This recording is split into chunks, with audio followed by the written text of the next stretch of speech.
Officials from Hamas, led by Khalil al-Hayya, traveled to Cairo on October 5th to hold negotiations with Israel. The United States expressed hope that these talks would lead to a ceasefire in Gaza and the release of hostages. At the same time, an Israeli delegation headed by Strategic Affairs Minister Ron Dermer is also expected to arrive in Sharm el-Sheikh today. We will know very soon whether Hamas is serious about this.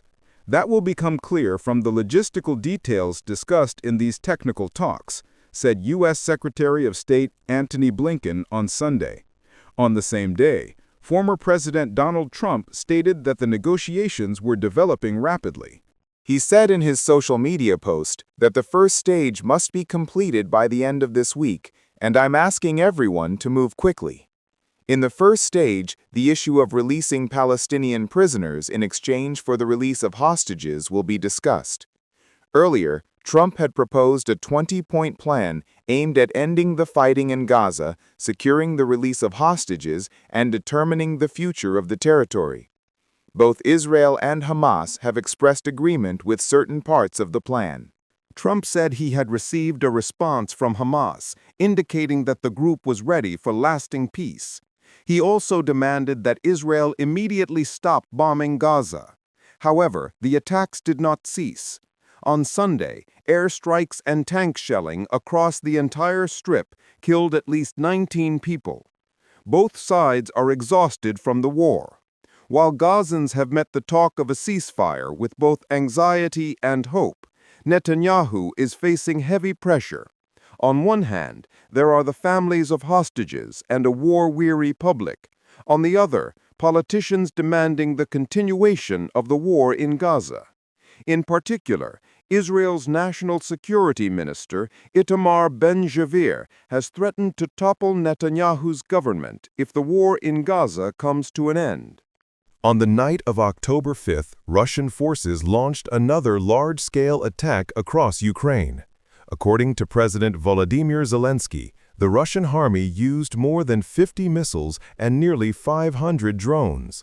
A total of 9 regions, Lviv, Ivano-Frankivsk, Zaporizhia, Chernihiv, Sumy, Kharkiv, Kherson, Odessa, and Kirovograd, came under fire. Today, the Russians again struck our infrastructure, everything that ensures a normal life for people. To make this air terror as senseless as possible, we need more protection and faster implementation of all defense agreements, especially those concerning air defense. The United States and Europe must act to stop Putin, wrote the Ukrainian president. As a result of the Russian attack in the Lviv region, 4 people were killed and 4 others were injured. In Zaporizhia, a 69-year-old woman was killed and 10 others were wounded. A day later, the armed forces of Ukraine launched simultaneous strikes on several regions of Russia.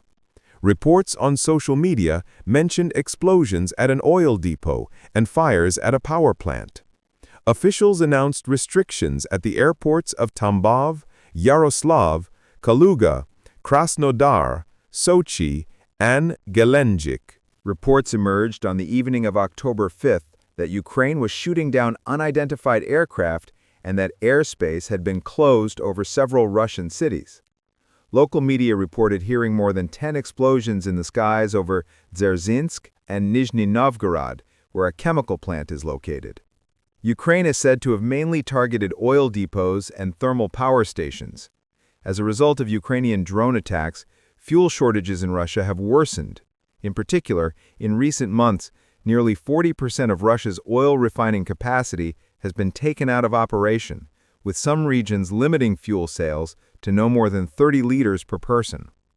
More than 20 regions are reportedly experiencing shortages. After the fall of Bashar al-Assad's regime, the counting of votes began following Syria's first parliamentary elections. According to Nawar Najm, spokesperson for the Supreme Committee for People's Assembly elections, ballot counting started after polling stations across all provinces were closed. The report came from the Syrian Arab news agency, SANA. On Sunday, Syrian voters cast their ballots to elect two-thirds of the seats in the People's Assembly, the first such vote since Assad's removal from power. A total of 1,578 candidates competed for 210 seats, 14% of whom were women. One-third of the Assembly's seats are appointed by the president, while the remaining two-thirds are filled through elections. Diplomatic missions and ambassadors visited the National Library Center to observe the elections. President Ahmad al-Shara was also present at the center in Damascus during the voting, stating that every Syrian must play a role in building the new state. The final results are expected to be announced on October 27th. According to Axios, former U.S. President Donald Trump reportedly used vulgar language while trying to convince Israeli Prime Minister Benjamin Netanyahu that progress was being made in their efforts toward a Gaza peace plan. The report says that on October 3rd, after receiving what he viewed as a positive response from Hamas, Trump was excited and called Netanyahu to share the news. However, Netanyahu was less optimistic, saying something like, "There's no reason to celebrate. This doesn't mean much."